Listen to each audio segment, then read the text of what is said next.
Goeiemôre, dit is Woensdagoggend die 19de Maart 2025 en ek groet julle oude gewoonte hier vanaf die walle van die Groot Rivier. En duidelik gebeur daar nog dinge in die wêreld wat 'n mens hoop gee, pragtige, positiewe goed wat net weer eens vir ons wys waartoe is die mensdom in staat mits ons vertroue in die mense stel. Ek verwys nou na SpaceX se Crew Dragon kapsule wat sopas gister van die internasionale ruimtestasie vertrek het en waar hulle die twee vasgekeerde ruimtevaarders gaan red het en teruggebring het na Suid-Afrika toe.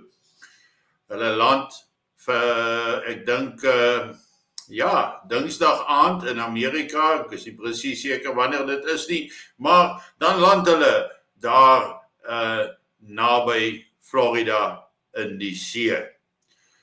En 'n mens kyk met bewondering na hoe hierdie proses afspeel, hoeveel kundigheid en ongelooflike tegnologie en kennis in so 'n operasie ingeskryf en ingebring is.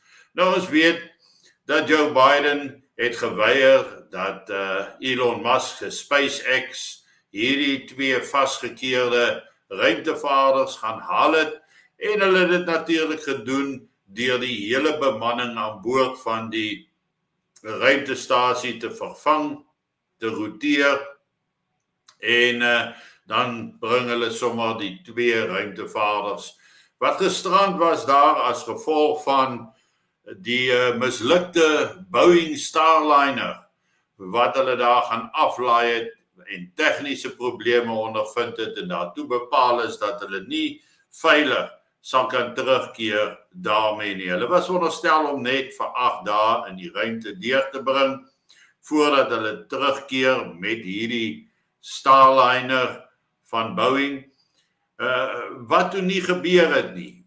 En uiteindelik het die Starliner op sy eie teruggekeer sonder 'n bemanning omdat dit nie veilig geag was om dit te doen nie. En die gevolge was dat hierdie twee ruimtevaarders vir 9 maande op die ruimtestasie vasgevang was. Maar hulle het daarom besig gebly deur hulle take uit te voer en deel te raak van die permanente bemanning wat nou saam met hulle teruggekeer het na Amerika toe. Interessant, daar is verskillende ruimtevaarders van verskillende lande, onder andere van Rusland, aan boord van die ruimtestasie gewees, almal vandag aan boord van SpaceX se Dragon Crew kapsule wat hulle huis toe bring.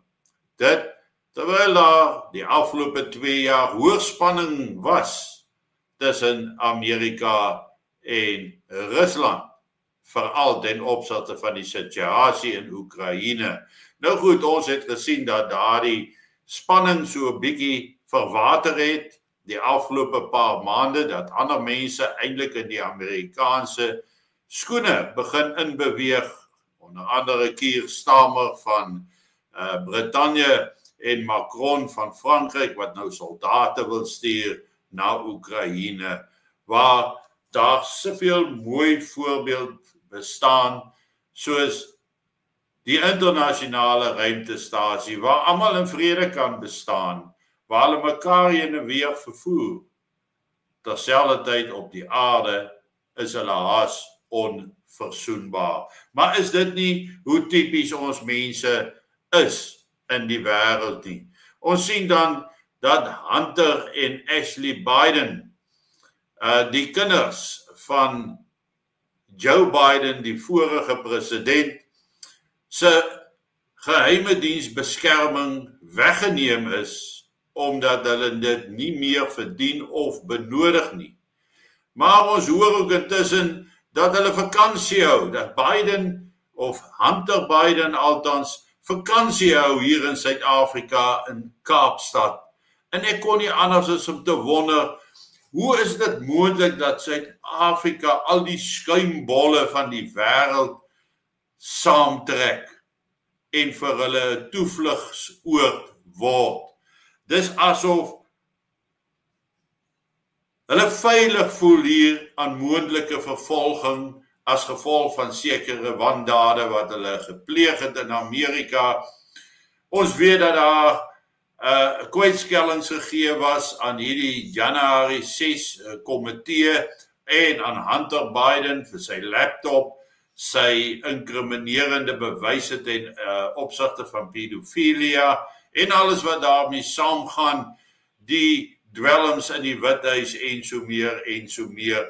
En hulle het toe kwytskelling van vervolging gekry, maar nou is daar so skade wie oor hulle koppe, want dit is alles deur middel van 'n autopen gedoen. Met ander woorde, die handtekening van die president was daarop ingescan en nie in sy persoon onderteken nie. En dit self mag op die ou einde deur die howe beskou word as 'n poging om kwytskelling foutiewelik of verkeerdelik in die hande te kry, en ek is seker dat daar sekere vervolgings gaan plaasvind, mits hulle natuurlik vir Hunter Biden uit Suid-Afrika uit kan terugkry in Amerika om te vervolg, veral gesien die agtergrond dat die ANC-regering nou so woedend is vir Amerika, veral nadat Ibrahim Rasool as ambassadeur gefire is en eintlik in skande teruggestuur is Suid-Afrika toe. Daarvan gesê is, jy het nie meer jou bevoorregting wat jy al die jare geniet het nie. Jy kan nie die raskaart by ons kom speel en daarmee wegkom nie. Maar nou kyk ons na Rasool, hoe hy behandel is en ontvang is, en Cyril wat nog steeds eintlik vir Rasool prys vir goeie werk wat hy gedoen het, maar dat dit onregverdigheid aan die Trump-regering was, die rasisme in Donald Trump en sy Republikeinse administrasie.